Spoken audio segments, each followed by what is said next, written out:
channel, semoga kita bahagia. Jangan lupa subscribe, like, komen dan share agar channel ini semakin berkembang. Terima kasih. Jenius luar biasa bab 1701-1705. Ketika dia tiba di perusahaan, Feng Yuguan mulai berbicara lama dengan Fu Rongqi, Profesor Liang dan He Zhaoji.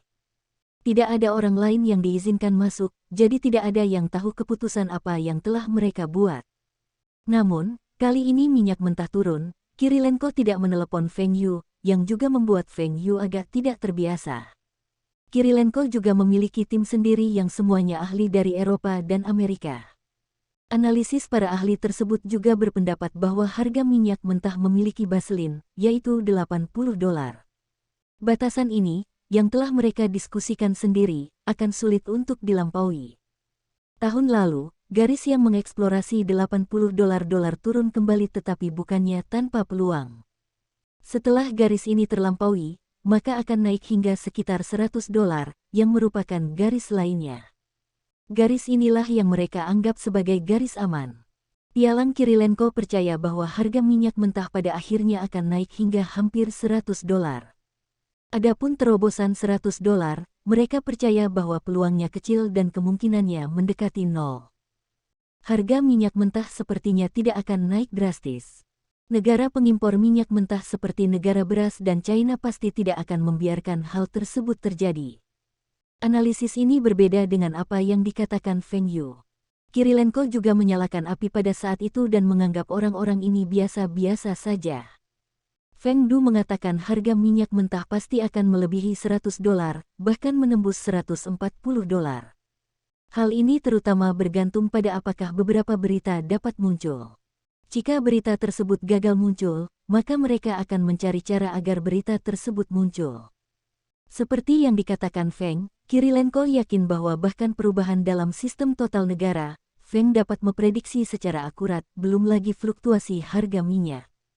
Selain itu, apakah prediksi Feng Yu tentang situasi ekonomi meleset pada tahun-tahun ini? Sama sekali tidak. Kalau tidak baik melihat para ahli ini beraktivitas seperti biasa, setidaknya mereka mengira minyak mentah akan terus naik. Kirilenko sudah mengusir beberapa orang. Seperti Feng Yu, dia mengambil strategi bergaji tinggi. Lagi pula, semakin banyak penghasilanmu untukku, semakin banyak pula yang kuberikan padamu. Dalam investasi biasa, mereka hanya memiliki hak untuk menganalisis proposal, dan kekuasaan pengambilan keputusan akhir selalu ada di tangan Kirilenko. Sekalipun Anda menganalisis kengerian langit, berpikir bahwa ini 100% dapat menghasilkan uang, tetapi Kirilenko mungkin juga mengatakan tidak ada investasi. Bos ya bos, yang lain hanya pencari nafkah. Kirilenko tidak akan meminta segalanya pada Feng Yu. Pokoknya strategi investasi sebelumnya sudah dibahas. Jika ada perubahan, Feng Yu pasti akan memberitahunya pertama kali. Ketika minyak mentah naik hingga hampir $100, Kirilenko bertanya lagi kepada Feng Yu. Bos, harga minyak mentah turun. Suken Miller melapor dengan Soros. Soros bersandar di kursinya dan menatap bawahan terbaiknya. Oh, minyak mentah turun. Berapa? $2. $2, ini jauh lebih banyak dari puluhan sen sebelumnya.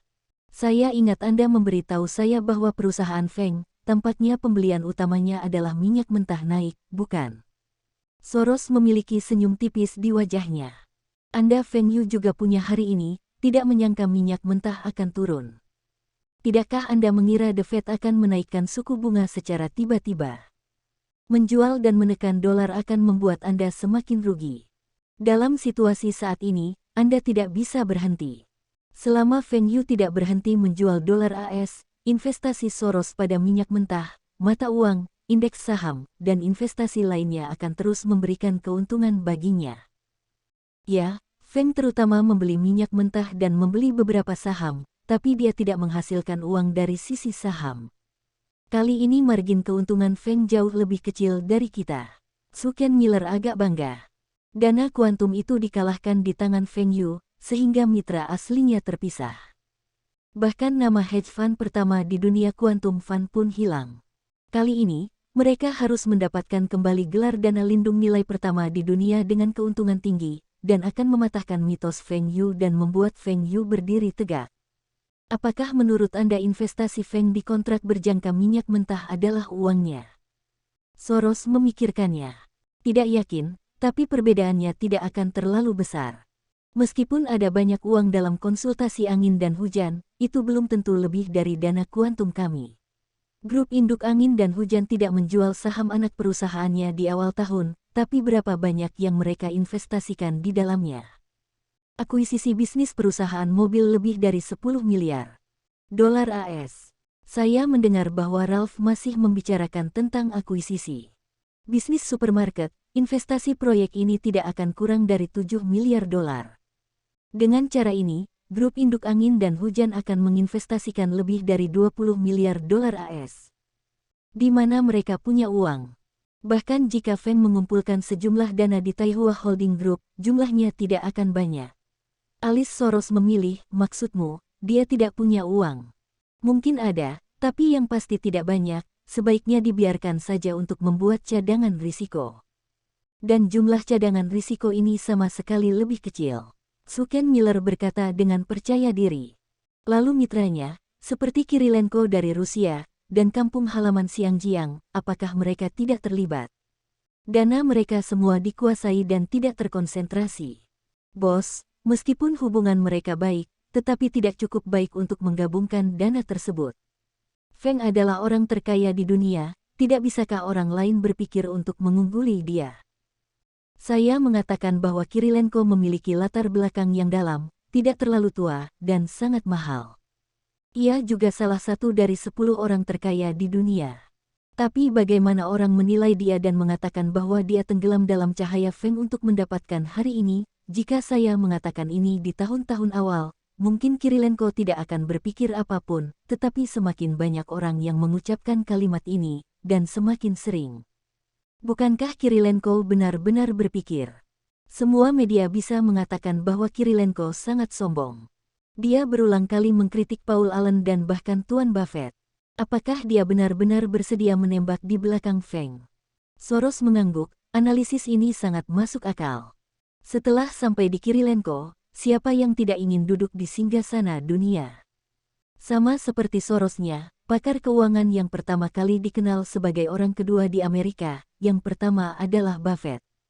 Dia sangat tidak yakin dan memimpin Quantum Fund menjadi nama hedge fund pertama di dunia.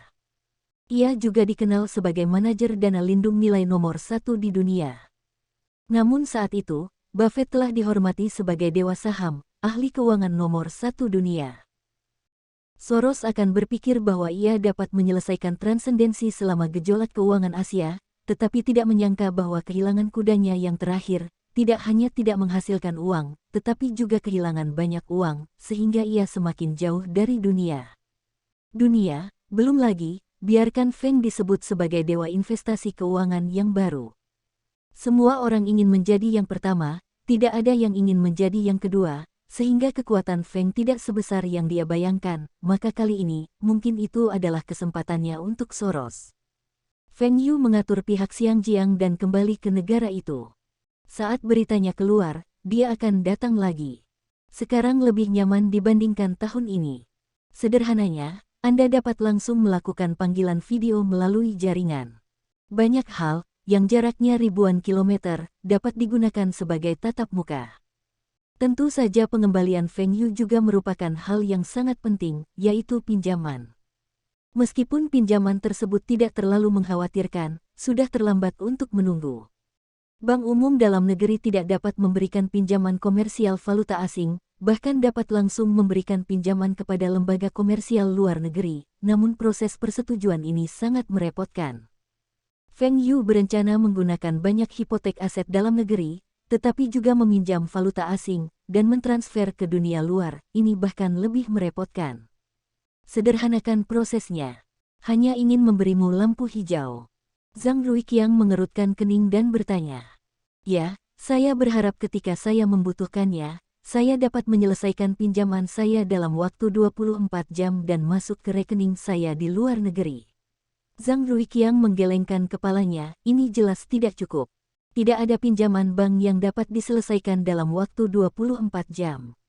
Feng Yu mengambil langkah mundur, kalau begitu saya akan mengajukan pinjaman sekarang, dan saya akan mencairkan pinjaman itu secepat mungkin. Aset yang saya gunakan untuk menggadaikan pasti sangat bagus. Ini tidak diragukan lagi. Feng Yu, apakah kamu melakukan keuangan? Apakah kamu masih harus memberikan pinjaman? Kamu telah berinvestasi begitu banyak sekarang, bukankah kamu harus menghasilkan sebesar itu? Zhang Ruiqiang agak khawatir bahwa investasi keuangan, keuntungan dan risiko hidup berdampingan. Jika Feng Yu melakukan kesalahan, atau situasi internasional berubah terlalu cepat, Feng Yu tidak akan kehilangan banyak uang. Hahaha, meskipun semua uangnya hilang, itu tidak akan menggoyahkan asal-usulku. Dan pinjamanku terutama digunakan untuk membuat cadangan risiko. Anda juga tahu bahwa risiko investasi keuangan sangat tinggi. Sama seperti perusahaan yang selalu memiliki cadangan uang tunai, cadangan risiko keuangannya lebih tinggi. Saya memang memiliki cadangan risiko, tetapi situasi internasional telah berubah akhir-akhir ini, jadi uangnya, saya siap untuk berinvestasi dalam lindung nilai. Kalaupun lindung nilai, masih ada cadangan risiko. Kali ini kita sudah mengakuisisi bisnis mobil, kita sudah bernegosiasi dengan baik, dan ibu kota negara sudah membayarnya. Lalu kita tinggal meningkatkan modal negara kita di Binceng. Grup manufaktur mesin sesuai dengan perjanjian awal kami. Proporsi ekuitas. Tetapi kami juga bermaksud mengakuisisi grup jaringan supermarket di dalam negeri, grup supermarket dengan omset tahunan puluhan miliar dolar dan aset hampir 10 miliar dolar AS. Dengan cara ini, grup tersebut dapat digabung ke dalam grup supermarket Taihua, yang merupakan grup supermarket China kami keluar. Dalam bisnis otomotif, Taihua Holdings tidak boleh mengeluarkan uang, tetapi supermarket selalu harus mengeluarkan uang. Feng Yu juga melihat banyak bisnis bagus di negaranya, dan sekarang dia harus berinvestasi. Misalnya, perusahaan kapal, pelabuhan, dan logistik dapat bergabung dengan bisnis Taihua Holding Group dan Feng Feng Holding Group untuk mengurangi biaya, meningkatkan keuntungan, dan meningkatkan daya saing. Berapa banyak yang harus kamu pinjam? Jangan banyak-banyak, kalau bisa pinjam 20 miliar dolar dulu. Zhang Ruiqiang mengeluarkan secangkir teh, berapa banyak yang ingin Anda pinjam? Dia berpikir bahwa pinjaman Feng Yu sebesar beberapa miliar dolar akan menjadi yang teratas, 20 miliar dolar AS, mana yang tidak banyak. Apalagi pinjaman pertama sebesar 20 miliar dolar AS, apakah masih direncanakan untuk melanjutkan pinjaman? 2 miliar dolar, untuk saat ini cukup. Bagaimana caramu menggadaikan? Bersiaplah untuk menggadaikan seluruh saham Taihua Holding Group. Zhang Ruiqiang bertanya. 40% saham Taihua Holdings Group, yang pastinya lebih dari 20 miliar dolar AS. Aset anak perusahaan itu milik Taihua Holding Group. Feng Yu tidak dapat langsung digadaikan karena Taihua Holding Group tidak sepenuhnya dimiliki oleh Feng Yu. 40% saham di Taihua Holdings Group bernilai lebih dari 20 miliar dolar AS. Berapa banyak ekuitas yang dimiliki Feng Yu di Taihua Holding Group? Apakah nilai pasar Taihua Holding Group melebihi 50 miliar dolar? Kehidupan pribadi Feng Yu telah melampaui angka ini, tetapi aset tertinggi Feng Yu bukanlah perusahaan konsultan angin dan hujan. Zhang Ruiqiang benar-benar tidak mengerti bahwa Taihua Holding Group telah memiliki nilai yang begitu tinggi.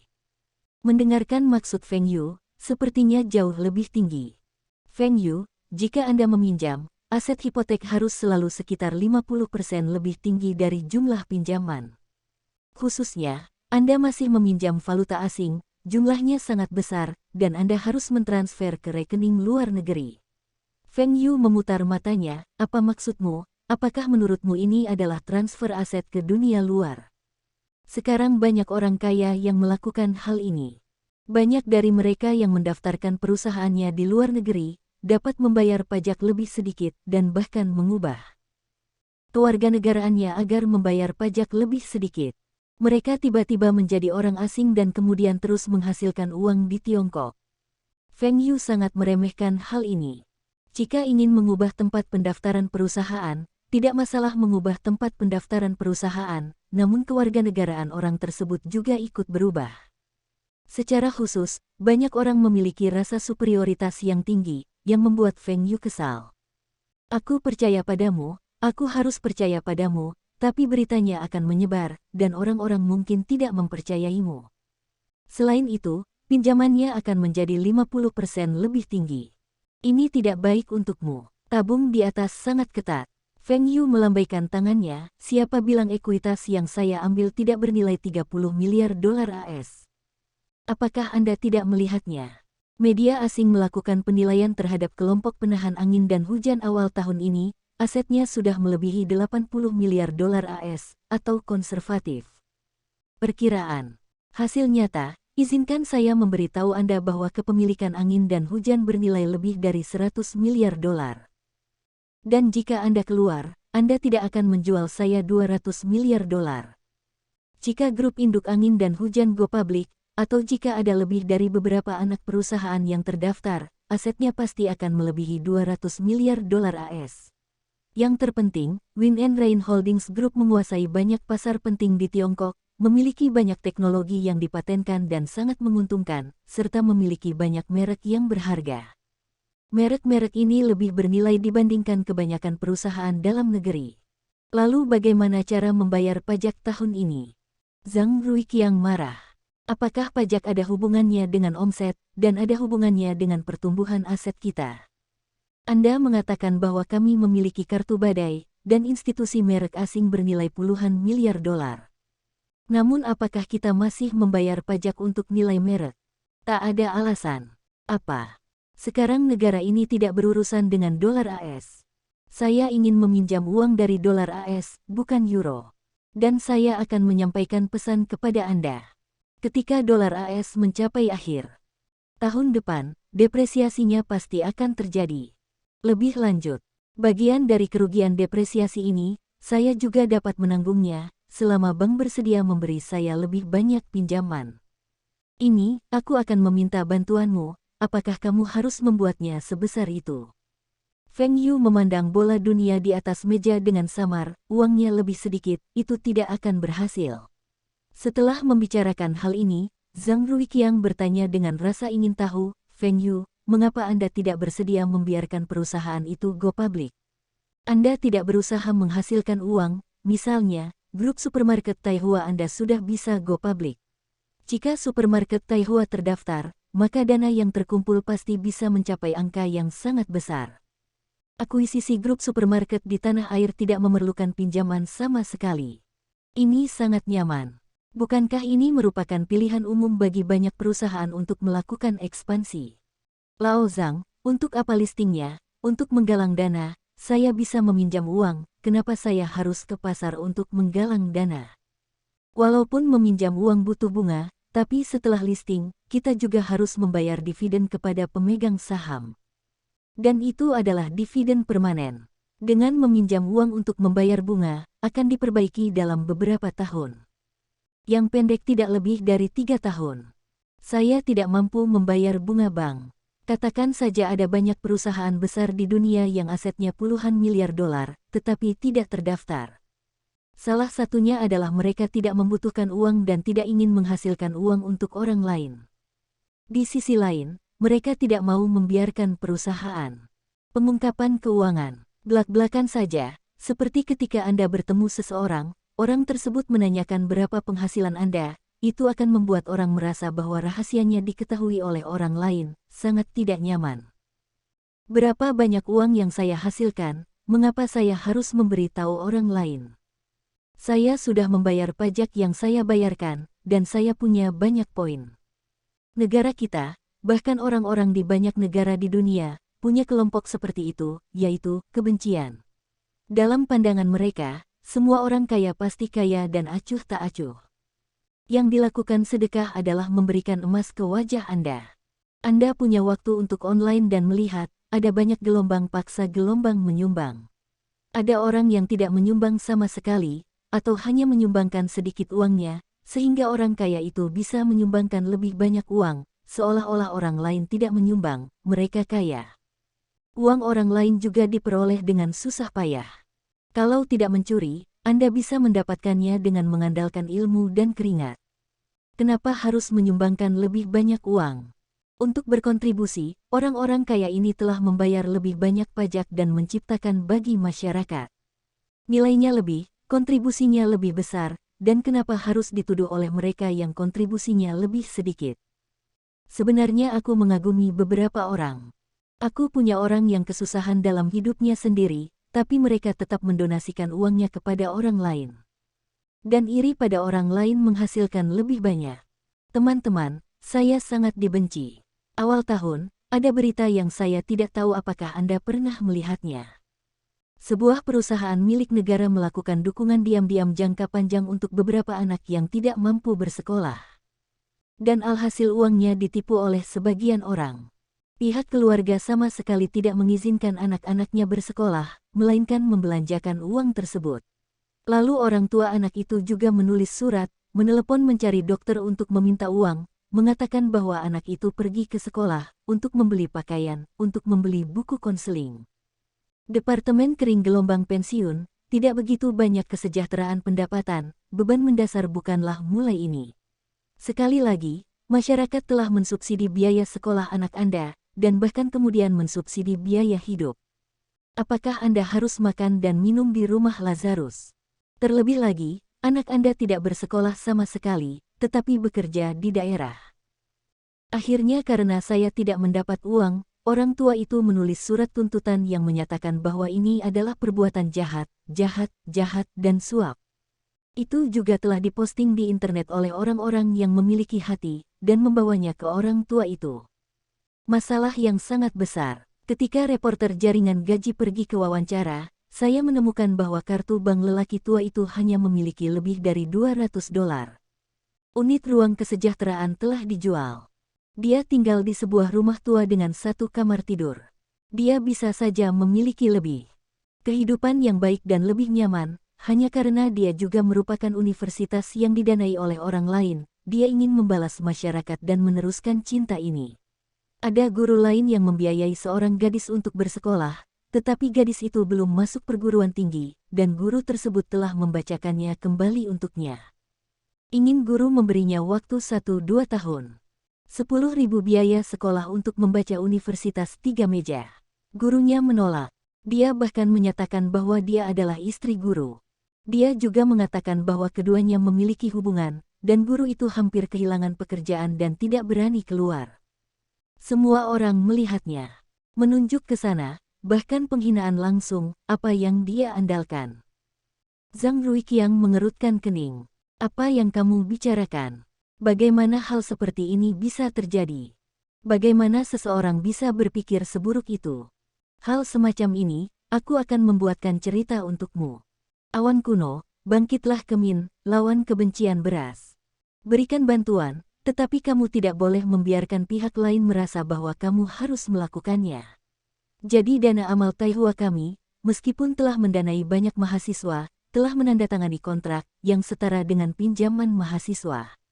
Kami tidak membutuhkan mereka untuk membayar kembali yayasan, tetapi setelah meminta mereka bekerja selama beberapa tahun, berapa banyak pendapatan yang telah dicapai, untuk membantu mereka yang sama-sama kesulitan, untuk mewariskan cinta ini. Dan efek dari melakukan hal ini sangat baik. Pada dasarnya anak-anak penerima sponsorship kita menjadi lebih mandiri, dan mereka tidak akan merasa rendah diri. Bahkan sebagian besar dari mereka langsung bekerja di perusahaan Taihua Holding Group kita. Jika mereka tidak mengikuti kontrak, mereka harus membayar kembali biaya sekolah dan biaya hidup yang awalnya kami danai, dan membayar suku bunga yang tinggi, dan Taihua Charity Foundation akan mencerminkan situasi mereka ke sistem kredit nasional. Zhang Ruiqiang mengejutkan Feng Yu, apakah kamu tidak hanya melakukan hukuman ini? Tentu saja. Misalnya jika Anda tidak sengaja membocorkan daftar ini, biarkan mereka tidak mengangkat kepala dalam waktu lama. Atau hubungi sekolah. Kontrak asli juga dijamin oleh universitas tempat mereka kuliah. Mereka sayang sekali menjadi sekolah, dan lebih sulit lagi bagi mereka untuk bekerja di masa depan. Sebenarnya Feng Yu ingin pihak sekolah langsung mencabut ijazahnya, namun pihak sekolah sebenarnya tidak memiliki kewenangan tersebut. Untungnya, model ini masih berkembang dengan baik. Beberapa orang memilih untuk menunda pendanaan siswa sulit lainnya karena kesulitan keluarga. Namun sebenarnya tidak ada seorang pun yang secara langsung mengatakan bahwa mereka tidak menabung. Namun, ada banyak orang yang pendapatannya semakin tinggi, dan malah mendanai lebih banyak orang. Ini membuat Feng Yu sangat senang. Banyak hal yang tidak dapat ia lakukan sendiri, memerlukan banyak bantuan dan dukungan. Oh, tidak, kita tidak membicarakan tentang listing. Bagaimana Anda memecahkan topiknya? Zhang Ruiqiang tiba-tiba bereaksi. Iya, saya dengar media mengumumkan bahwa aset Anda sedang valuasi. Anda punya berapa? Feng Yu memutar matanya, kenapa ku beritahu, kenapa kamu juga benci kaya? Hei, orang baik itu sulit dilakukan, lebih sulit menjadi orang kaya. Feng Yu pergi, Zhang Ruiqiang segera melapor ke kepala, hal semacam ini, tetapi dia tidak bisa memutuskan. Jika Feng Yu hanya meminjam 20 miliar dolar AS, maka Zhang Ruiqiang dapat membantu.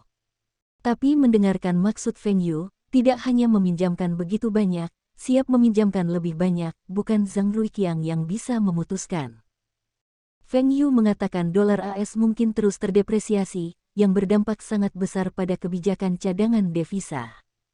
Nampaknya cadangan devisa tahun ini akan terus mengalami penyesuaian, menambah cadangan euro dan devisa lainnya, serta menurunkan cadangan dolar. Faktanya, Tiongkok selalu ragu dengan nilai tukar dolar AS. Dolar AS telah jatuh, dan Tiongkok akan mengalami kerugian besar.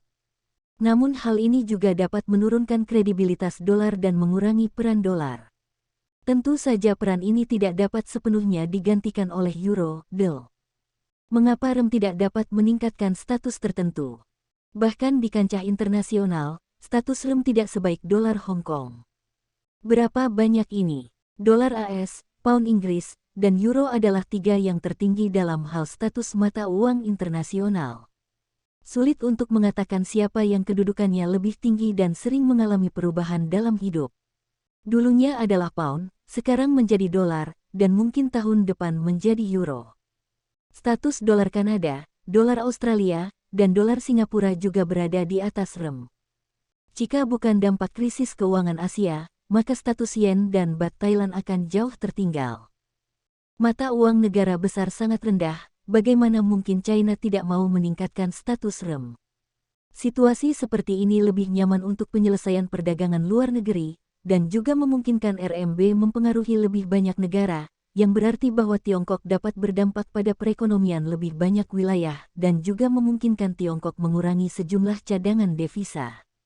Tentu saja, perjalanan masalah ini masih panjang.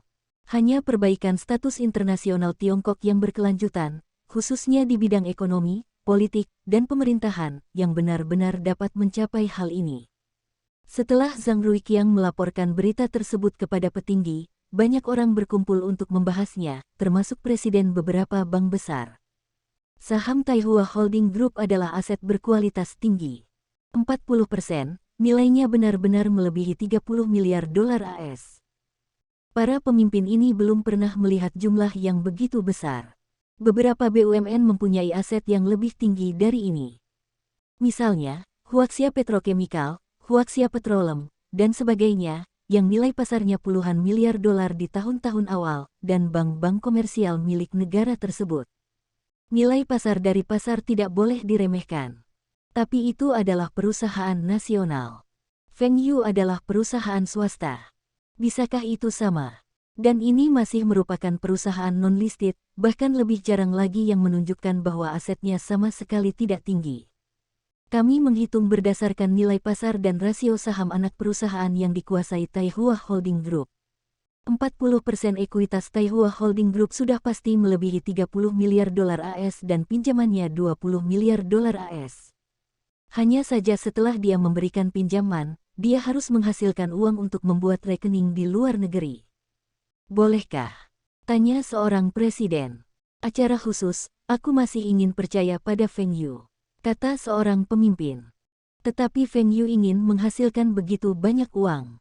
Perusahaannya tidak menghasilkan keuntungan besar tahun lalu. Feng Yu dipindahkan ke perusahaan Xiangjiang. Perusahaannya seharusnya memiliki uang tunai setidaknya puluhan miliar dolar. Ya. Beberapa orang masih berpikir ada sesuatu yang salah, Feng Yu tidak mungkin kekurangan uang. Saya belum pernah mendengar tentang investasi Feng Yu dalam bisnis besar manapun. Selain itu, ada kelompok penahan angin dan hujan asing. Bagaimana Feng Yu bisa mendapatkan pinjaman itu? Kemana uangnya? Kemana kamu pergi? Batuk, aku akan menjelaskan masalah ini. Uang Feng Yu diinvestasikan dalam konsultasi angin dan hujan, pembiayaan investasi. Dia sedang mencari pinjaman, menurutku itu juga hal yang baik, ini juga merupakan pendapatan yang baik bagi bank. Benar, kata Zhang Ruiqiang. Pembiayaan investasi adalah emas. Saya mendengar bahwa dalam 2 tahun terakhir, investasi milik negara di bidang emas tidak menghasilkan banyak uang. Inilah yang telah dilakukan Zhang Buchang. Semua orang tahu bahwa ada seseorang yang ingin berbicara dengan Zhang Ruiqiang. Meski belum bisa dikonfirmasi, promosi Zhang Ruiqiang sudah pasti. Mereka tentu saja tidak memuji Zhang Ruiqiang. Faktanya, berinvestasi emas juga merupakan ide Feng Yu. Feng Yu adalah konsultan investasi yang saya sewa, dan saya mendapat $1 setahun. Hanya Zhang Buchang yang dapat membiarkan Feng Zhongxin menjadi konsultan investasi. Kami mohon jangan datang. Beberapa orang memiliki selera yang masam, jika Feng Yu adalah konsultan mereka, alangkah baiknya. Yah, ini tidak dibahas dulu. Jadi, pinjaman Feng Yu, semua orang tidak menentangnya. Pemimpin besar yang memimpin pertemuan itu langsung menyela perkataan orang lain, dan mengatakan apa yang tidak mereka lakukan. Saat ini, meski bank umum dikatakan diperbolehkan meminjamkan valuta asing, namun jumlahnya terbatas. Jumlah pinjaman Feng Yu jelas terbatas. Itu adalah Feng Yu, yang mengubah orang lain, mereka langsung menolak. Pemimpin, saya pikir saya harus meminjamkan kepada Feng Yu, dan saya bahkan dapat mendorong dia untuk memberikan lebih banyak pinjaman. Seseorang berkata, dengan baik, mengapa? Pemimpinnya sangat penasaran. Feng Yu punya banyak sekali aset, meski juga memberikan kontribusi besar bagi negara, kita semua akui. Tapi ibu kota negara mau beli saham, dia belum janji. Pinjaman ini diberikan kepadanya. Jika belum, maka dia tidak akan langsung menggunakan sahamnya untuk membayar utangnya. Kami membeli aset berkualitas Feng Yu dengan harga kurang dari 70%. Uang yang didapat ke depan adalah modal negara, kemudian bisa disalurkan kembali dari atas ke bawah, sehingga pameran perekonomian nasional dan daerah kita bisa lebih ditingkatkan. Ini bagus. Zhang Ruiqiang tidak dapat menahan diri untuk tidak menjawab saat ini, saya tidak setuju dengan kalimat Li Buchang. Feng Yu menghasilkan banyak uang, tetapi apakah Feng Yu menyumbangkan lebih sedikit uang? Perusahaan ada di tangan Feng Yu, lebih dari kami. Di bawah pengelolaan tangan manusia, Anda harus dapat menghasilkan lebih banyak uang. Feng Yu adalah orang Tionghoa. Rakyat kita sendiri. Banyak uang yang diperolehnya diperoleh dari luar negeri. Siapa yang bisa melakukan ini? Perusahaan rakyat tidak kekurangan pameran uang. Apakah kita masih bisa memaksakan kepemilikan saham? Li Buchang segera berkata, Zhang Buchang, saya tidak menyangkal pencapaian Feng Yu. Saya hanya mengatakan bahwa saya telah berinvestasi dalam saham, tetapi saya tidak mengatakan bahwa saya mencabut hak pengelolaan Feng Yu. Dia masih menjadi pemegang saham utama di perusahaan tersebut. Perusahaan masih memberinya manajemen. Lagi pula, perusahaan Feng Yu tidak dikelola secara pribadi oleh Feng Yu. Di dalam negeri, apakah Zhong Qingxian dan Liu Chuanzi benar? Negara asing, negara kepulauan, dan negara beras bukanlah Tiongkok. Zhang Ruiqiang menggelengkan kepalanya, Li Buchang, masalahnya tidak dapat dilihat dengan cara ini. Kedua perusahaan dapat memiliki skala saat ini, kredit terbesar adalah hak Feng Yu. Tidak Liu Chuanzi dan yang lainnya, apakah tidak ada Zhao Chuanzi, Li Chuanzi? Tapi bukan Feng Yu, apakah ada Zhang Yu dan Tian Yu yang bisa melakukan ini? Apakah kamu tahu cara mengevaluasi negara asing? Feng Yu, seseorang yang tidak menginginkan aset apapun, memiliki kekayaan 100 miliar yuan. Banyak orang ingin makan bersamanya, dan bahkan ingin menghabiskan jutaan dolar untuk ini. Dan apa premis perusahaan Feng Yu yang kamu katakan? Feng Yu tidak mampu membayar pinjamannya. Apakah kamu ingin Feng Yu kehilangan uang? Feng Yu kehilangan uang, apa gunanya bagi kita? Yah, jangan bersuara. Pemimpin itu menyela pertengkaran mereka. Karena saya menyetujui pinjaman tersebut, saya akan memberinya pinjaman. Zhang Ruiqiang, Anda berbicara dengan Feng Yu, pinjaman tersebut, kami berjanji. Jika Feng Yu di masa depan, saya ingin meningkatkan pemegang saham Queen and Rain Holdings Group atau Taihua Holding Group. Saya berharap ibu kota negara bagian kita menjadi pilihan pertama. Menjual saham. Apa maksudmu ingin memaksakan kepemilikan saham? Wajah Feng Yu sangat tidak menarik. Siapapun yang mendengar berita ini tidak akan senang. Bagaimana menurut Anda, siapapun yang ingin memaksakan kepemilikan saham, tanyakan saja apakah Anda punya rencana untuk menjual saham. Pihak pengendali pasti Anda, kami hanya ingin ikut serta dalam saham. Zhang Ruiqiang menjelaskan. Jika aku menolak, Feng Yu bertanya. Lalu, saat aku tidak mengatakannya, Zhang Ruiqiang berkata dengan sangat mudah. Feng Yu memutar matanya, dan tidak ada yang besar tentang itu.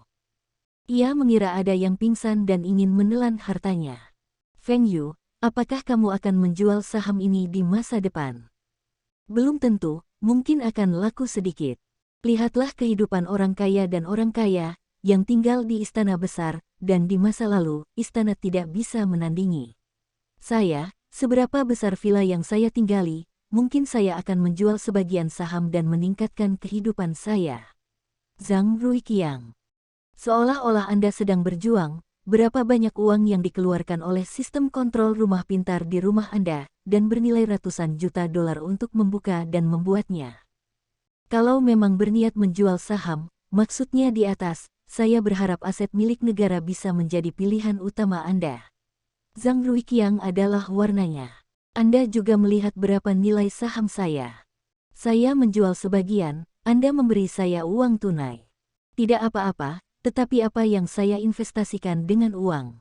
Sekalipun saya hanya menguangkan 10 miliar dolar, bagaimana cara saya membelanjakannya?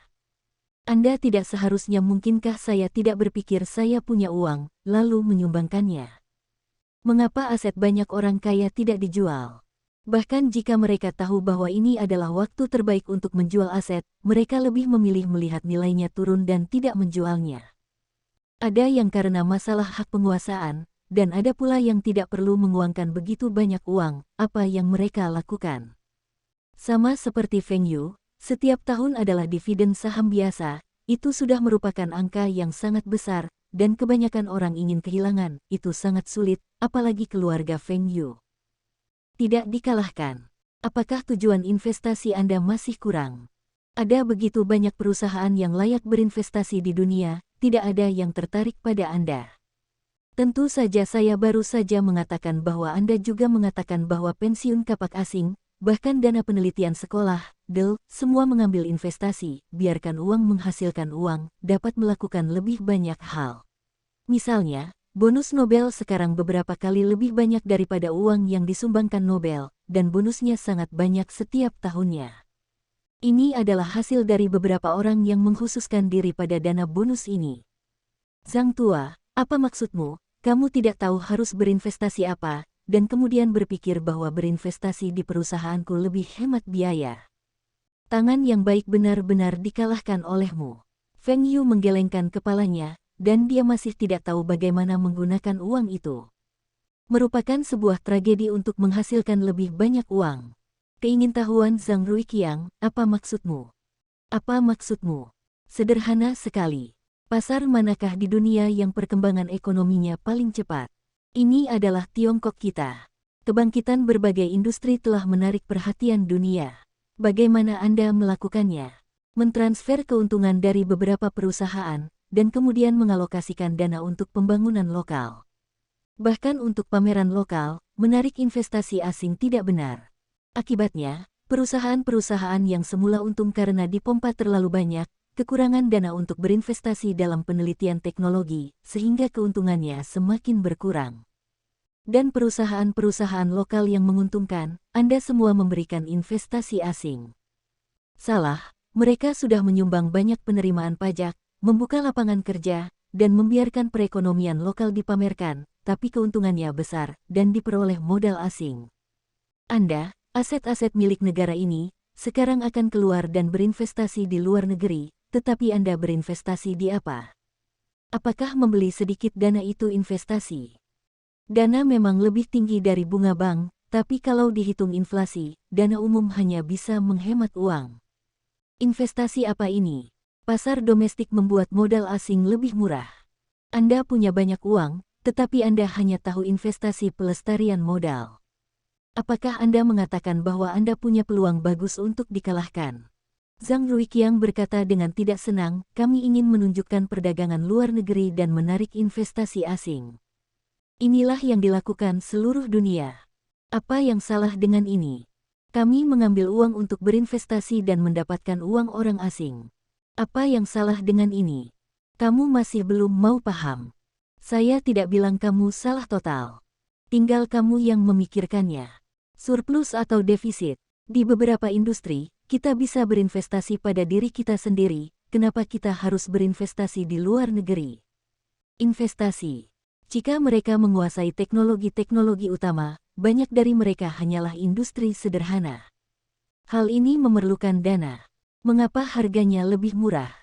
Uang aset milik negara yang mana yang tidak bisa langsung ditanamkan di China? Kalau pemegang saham tidak bisa mendapat dividen setiap tahun. Kalau butuh uang, bisa langsung jual saham ini. Kenapa harus beli modal asing yang lebih murah? Kami menyambut investor asing tersebut untuk berdagang di Tiongkok, namun kami tidak bisa menyia-nyiakan peluang mereka. Mengapa kami tidak bisa bersaing langsung dengan investor asing tersebut? Jika Anda berinvestasi di luar negeri, Anda tidak dapat melindungi beberapa tempat di negara tersebut. Negara, kebijakan, dan apalagi yang ingin Anda investasikan di pasar saham. Tapi mengapa emiten dalam negeri tidak berinvestasi? Sudahkah saya katakan bahwa harga minyak mentah akan naik, begitu pula saham perusahaan minyak dan petrokimia akan naik. Contoh yang sangat sederhana, perusahaan minyak Huaxia, ketika terdaftar di Xinjiang, harga sahamnya berkisar antara 1 atau 2 dolar Hong Kong. Kalau begitu, saham Huaxia Oil milik Buffett di pasar saham Xinjiang benar. Anda belum melihatnya. Berapa harga saham saat Buffett membelinya? Berapa sekarang? Saya yakin Buffett akan menjual saham Huaxia Oil dalam waktu dekat karena keuntungan bukunya mencapai 6 kali lipat. Huaxia Petroleum seperti ini. Setiap tahunnya, perusahaan ini mengeluarkan 45% keuntungannya untuk dijadikan dividen. Hal ini membuat nilai pasar perusahaan selalu naik. Model dividen ini tidak tersedia untuk perusahaan minyak mentah lainnya. Jadi ketika Buffett berinvestasi di Huaxia Oil, hasil analisisnya adalah nilai pasar real Huaxia Oil seharusnya 4 kali lipat dari harga saham. Sederhananya, investasi yang bagus, kenapa aset negara tidak tahu harus dibeli, meski hanya menunggu dividen, juga merupakan investasi yang bagus, apalagi harganya akan lebih baik setelah harga saham naik. Terlalu banyak proyek investasi yang bisa dilakukan oleh aset-aset milik negara, tetapi para petinggi tidak tahu cara berinvestasi dan cara melakukan investasi jangka panjang. Kemudian banyak uang yang terbuang percuma.